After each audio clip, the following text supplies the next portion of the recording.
എടാ നിന്റെ മുതലാളി എവിടെ പോയി കിടക്കുക? എന്റെ വിശ്വ പടവാളുപോലുള്ള ഡൂക്കളി പത്രത്തിന് അങ്ങേര് പരസ്യം തരൂല. അത് ഞാൻ നോക്കിക്കോളാം കേട്ടാ. അങ്ങേരെ കണ്ട് ഒരു പരസ്യം ഒപ്പിക്കാതെ ഞാൻ ഇവിടുന്ന് പോകുന്ന പ്രശ്നമേ അതിന് വിളിക്കും.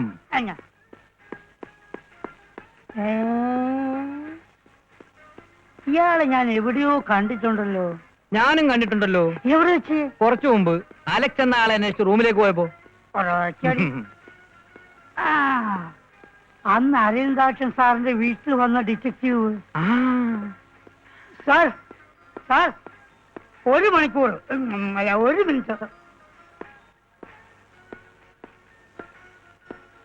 ഇൻവെസ്റ്റിഗേഷൻ അറിഞ്ഞതാണല്ലേ? അറിയാം.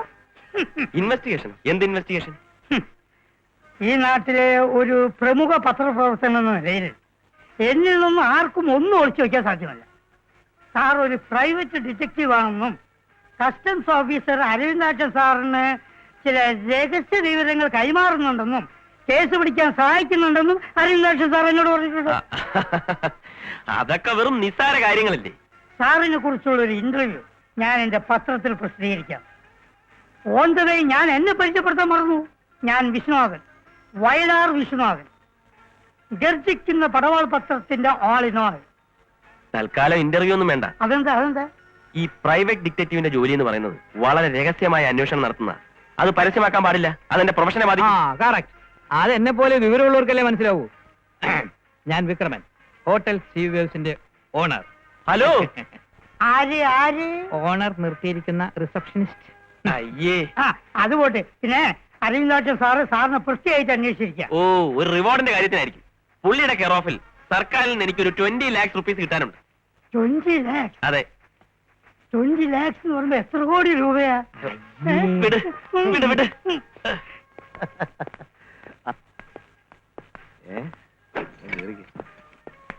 ആരാ പോയ പാർട്ടി? എക്സ്പോർട്ടർ കറിയാച്ചൻ, കൈ ചൂണ്ടിക്കറിയാച്ചൻ, റൂം നമ്പർ 303. പടവാളുള്ള പത്രത്തിനൊന്നും ഇന്റർവ്യൂ വരൂല. കാണുന്ന പോലെയൊന്നും അല്ല. Decent party sir. പോടെ. അയാളുടെ കൂടെ പോയതാരാണ്? അയാളുടെ ഭാര്യ. ഭാര്യയോ? അയാളുടെ ഭാര്യ വെച്ചിട്ട് 10 വർഷമായി. ഇത് കേസ് വേറെയാണല്ലോ. What a sensation news. Hotel സീവേഴ്സിൽ വ്യവസായ പ്രമുഖനായ കൈചൂണ്ടിക്കറിയാച്ചന്റെ രതിലീലകൾ. നാളെ എന്റെ പത്രം 500 കോപ്പി എക്സ്ട്രാ ചിലവാകും. എന്റെ ജോലി ആയിരിക്കും. ജോലി തെറിക്കട്ടേ. സത്യസന്ധനായ ഒരു പത്രപ്രവർത്തകന്റെ ധീര കടമ ഞാൻ നിർവഹിക്കും. ഞാൻ റിപ്പോർട്ട് ചെയ്യണം. എന്റെ ജോലി ഒരു യഥാർത്ഥ പത്രപ്രവർത്തകന്റെ ആത്മാർത്ഥമായ കടമയാണ് പത്രപ്രവർത്തനത്തിലുള്ള സത്യസന്ധത. ചേട്ടന്റെ മുഖം കണ്ടാൽ അറിയാം. മുഖം നോക്കാതെ എന്തും തുറന്നെഴുതുന്ന കരുത്തനായ ആദർശധീരനായ ഒരു പത്രാധിപരാണെന്ന്. വിവരമുള്ളവര് പറയുന്നത് കേട്ട് പഠിക്കണേ. ചേട്ടൻ വാ, കാര്യമുണ്ട്. എല്ലാം വിശദമായിട്ട് പറയാം. എന്റെ ജോലി മുതലാളിയോട് പറഞ്ഞ് പരസ്യം ഞാൻ ശരിയാക്കി. ആദ്യം ഈ പരസ്യം ശരിയാവട്ടെ, എന്നിട്ട് മതി മറ്റേ പരസ്യം കേട്ടാ.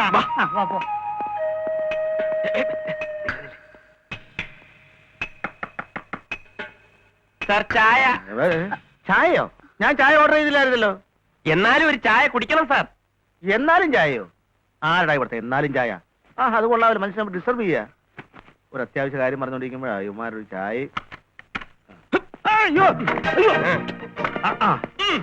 നീ എന്താ ഇവിടെ? കാര്യമുണ്ട്, പറയാം. എന്ത് കാര്യം? എന്നോട് കാര്യം ഒരു സിംഗിളടി. ബഹളം ഉണ്ടാക്കാതെ രണ്ടുപേരും ചേർന്നുള്ള ഫോട്ടോ എടുക്കുന്നുണ്ട്. ഒരു ഡബിൾ അടി. എന്റെ നെഞ്ചത്തിന് കാര്യം. എന്ത് ഫോട്ടോഗ്രാഫർ? എന്തോ നീ എന്ത് തെമ്മാടിത്തരമാണ് ഈ കാര്യം? ബഹളം ഉണ്ടാക്കരുത്. പോലീസ് വന്നാലുള്ള സ്ഥിതി അറിയാമല്ലോ. പോലീസോ? പോലീസ് എവിടെ? പോലീസ് അല്ല, താഴേന്ന് ബഹളം കേട്ടാ ഞാൻ ഓടി വരുന്നത്. ദയവ് ചെയ്ത് നിങ്ങൾ ഈ റൂമൊന്ന് ഒഴിഞ്ഞു തരണം. എന്റെ ജോലി പോകുന്ന കേസാ. എടാ, നിന്റെ ഉദ്ദേശം എന്താണെന്ന് പറയാം. ഇദ്ദേഹം പടവാൾ പത്രത്തിന്റെ നാളത്തെ പടവാൾ പത്രത്തിന്റെ ഫ്രണ്ട് പേജിൽ നിങ്ങൾ രണ്ടുപേരും ഒരു ഫാമിലി ഫോട്ടോയും കൂടെ ഒരു ന്യൂസ് ഉണ്ടാവും. ചതിക്കരുത്. ഞാൻ എന്ത് വേണമെങ്കിലും ചെയ്യാം സാറേ. എന്റെ മാനം പോകും. ഞാനുള്ളവനല്ലേ മാനം. ഞാൻ കാല് പിടിക്കാം. എഴുന്നേൽക്കണം. ഒന്നുമില്ലെങ്കിലും താരാ സെക്രട്ടറിയുടെ ഫാദർ അല്ലേ, വഴിയുണ്ടാക്കാം. ഒന്നും എന്തിനാ അത് ശരിയാവത്തില്ലെന്ന്? അതെന്തിനാ? ചതിക്കരുത്. ഒന്നും പറയണ്ട. ഏറ്റോ കേൾക്കാതെ എന്ത് ചെയ്യും? ബാക്കി കാര്യം ഞാൻ പറയാം. ഇതിന്റെ സന്തോഷ സൂചകമായിട്ട് ഞാനൊരു ഗംഭീര പാർട്ടി തരും. അതെല്ലാം കൊള്ളാം. പക്ഷെ ഈ ഹോട്ടൽ വെച്ച് വേണ്ട, വേറെ ഏതെങ്കിലും നല്ല ഹോട്ടൽ വെച്ച് ഓക്കെ. ആരുടെയും മുഖം നോക്കാതെ എല്ലാം തുറന്നെഴുതുന്നൊരു പത്രപ്രവർത്തകനാണ് ഞാൻ. എന്റെ 14 വർഷത്തെ പത്രപ്രവർത്തനത്തിനിടയിൽ ആദ്യമായി ഞാൻ എന്റെ പത്രത്തിന്റെ ചാരിത്രം നശിപ്പിച്ചു. എനിക്കിത് മറക്കണം. എല്ലാം മറക്കാൻ വേണ്ടിയല്ലേ നമ്മൾ ഇവിടെ കൂടിയിരിക്കുന്നത്. അമ്മാവൻ തെറ്റിദ്ധരിക്കരുത്, ഞാനൊരു സ്ഥിരം മദ്യപാനിയൊന്നുമല്ല. കല്യാണത്തിന് ശേഷം ഇത് തൊടണമെങ്കിൽ അമ്മാവൻ പറയണം. പിന്നൊരു കാര്യം, അമ്മാവൻ ഇതൊന്നും പോയി താര എടുത്ത് പറയരുത്. പറയൂ? പറയൂ? ഇല്ല, പറയത്തില്ല.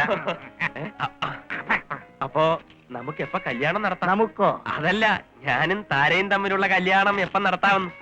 ഇതെനിക്കൊന്ന് ആലോചിക്കണം. അവിടെ ആലോചിച്ചോണ്ടിരുന്നോ?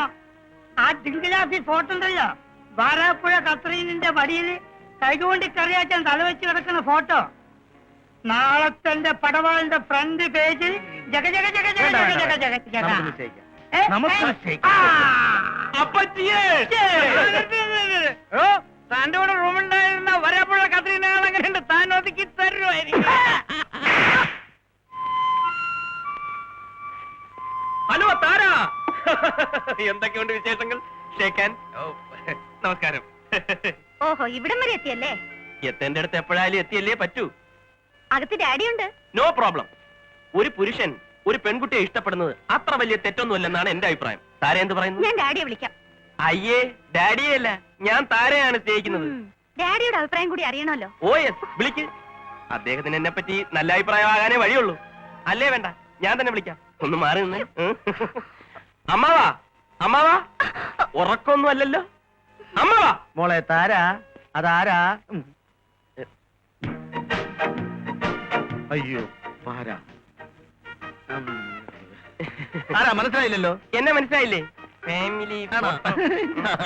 വരുവാലോ, ഞാൻ പറഞ്ഞില്ലേ?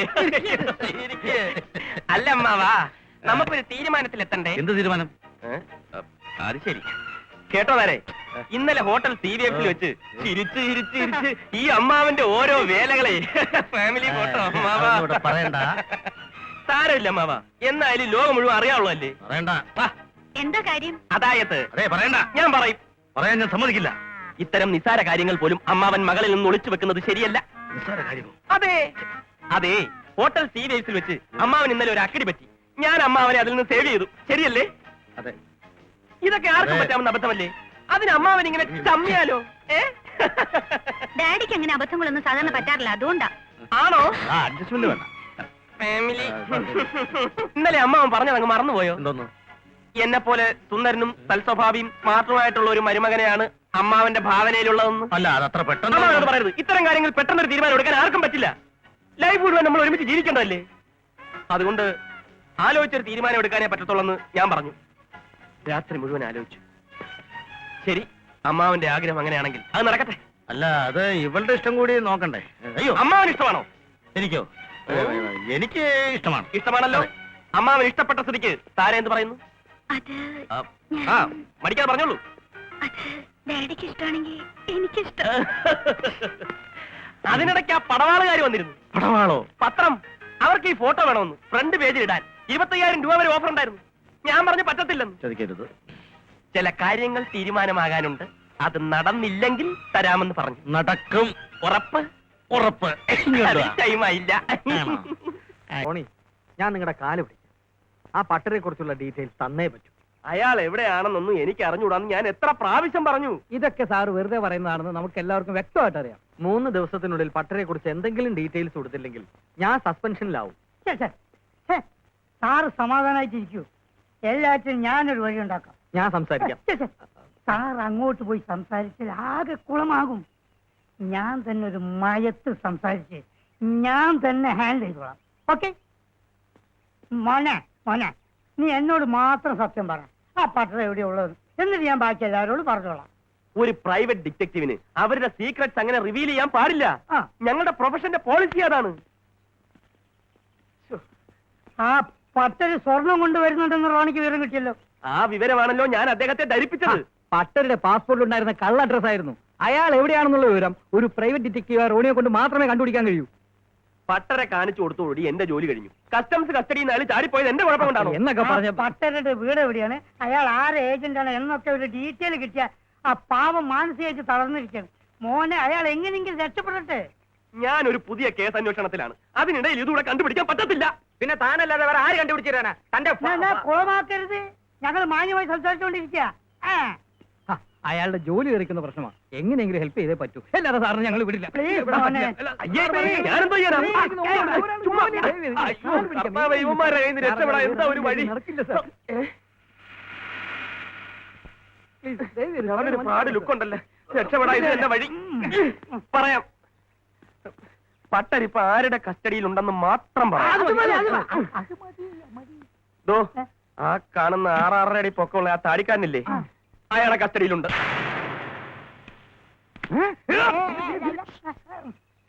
ആദ്യം ചോദിക്കുമ്പം ഏത് പട്ടര്, എന്ത് പട്ടര് എന്നൊക്കെ പറയും. കാര്യമാക്കരുത്. മുറുകെ പിടിച്ചാൽ മണി പോലെ രഹസ്യങ്ങൾ പുറത്തു വരും. മോനെ, മണി മണി പോലെ ഞങ്ങൾ പറയിപ്പിക്കും. സത്ത്! ആളെ പിടികിട്ടി. Thank you.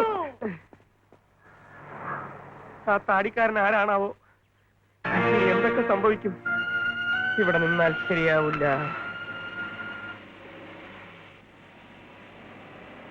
ചക്കിന് വെച്ചത് കൊക്കിന് കൊണ്ടെന്ന് പറഞ്ഞതുപോലെ നീ ആരെ കാണിച്ചു കൊടുത്തേ? അവിടെ നിന്ന് ഏതോ ഒരുത്തനെ, ഒരു വില്ലന്റെ ലുക്കുണ്ട്, ഒരു അധോലോക എഫക്ട്. എന്നിട്ട് അവർ വിശ്വസിച്ചു? അവനെ കണ്ടാൽ ആരും വിശ്വസിക്കും. അവര് മൂന്നുപേരും കൂടെ അവന്റെ പുറകെ പോയി. ഉഴപ്പാവോളിയാ. അതിനു മുമ്പ് തടിയും കൊണ്ട് ഞാനിഞ്ഞു പോന്നില്ലേ. അവസാനം സത്യാവസ്ഥ അറിയുമ്പോ നമുക്ക് കിട്ടാനുള്ള 20 ലക്ഷം രൂപ പോവൂ. അത് അപ്പോഴല്ലേ. ആ ടൈമിന് അതനുസരിച്ചുള്ള നമ്പറുകൾ ഞാനിടും.